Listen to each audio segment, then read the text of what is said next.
Hello and welcome. My name is Dr. Jeremy, and today we will be doing the last video in the Creating an Extended Definition series, part 3. Content that we're going to use, grade 10, unit 2 from the Industrial Revolution.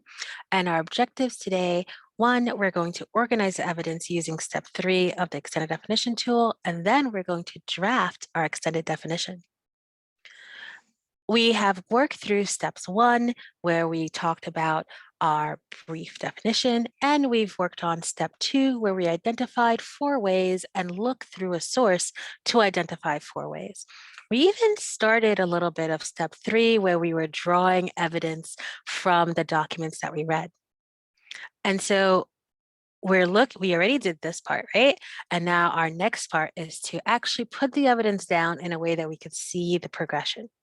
So in step 3, and I've already done step 3 for us here, I went through our notes that we had done when we were reading our documents. And our first way of extending is going to look at the relationship to other concepts. So particularly we're looking at the change between the relationship between people and their natural environment. So it's humans and their environment is our other concept. An example, we're looking at new technologies and how it helped humans live in once uninhabitable environments. And a lot of ways they did that was through new transportation. So because it made it easier to move from place to place. Another example will be that electric lights could create perpetual artificial daytime, and that's going to change the way people live and the way people work.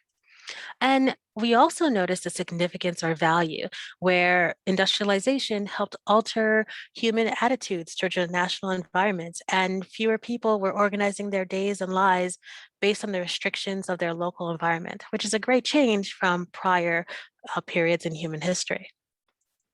So now that we have all that put together and organized, the next step for us is to actually write our definition.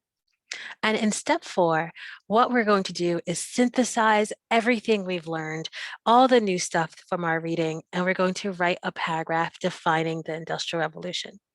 And you do not need to put this in any sort of sequence. There's no one way to write this definition.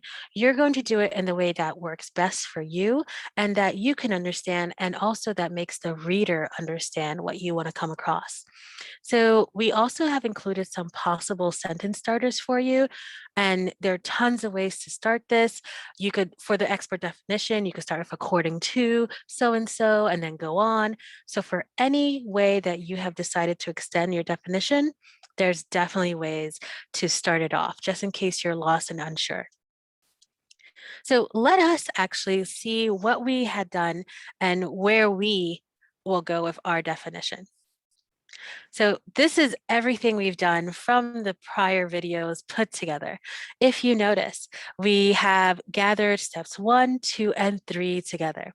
And we even have used some of the sentence starters we saw on the slide before. In step 1, we gave our short definition where we just talked about what we knew about the Industrial Revolution. But then in this extended definition, we go further, right? We dive deeper and we discussed the relationship to larger contexts in history, like the relationship between humans and the environment. And then we talked about examples of how humans and their relationship have changed, how human lives have been impacted as well. And then our last way of extended, we also talked about the significance to human and world history and how by really looking at the Industrial Revolution, we can see a shift in the human trajectory. So I hope this video series was helpful for you in not only seeing how to create the parts of the extended definition, but also how it all comes together. Have a great one.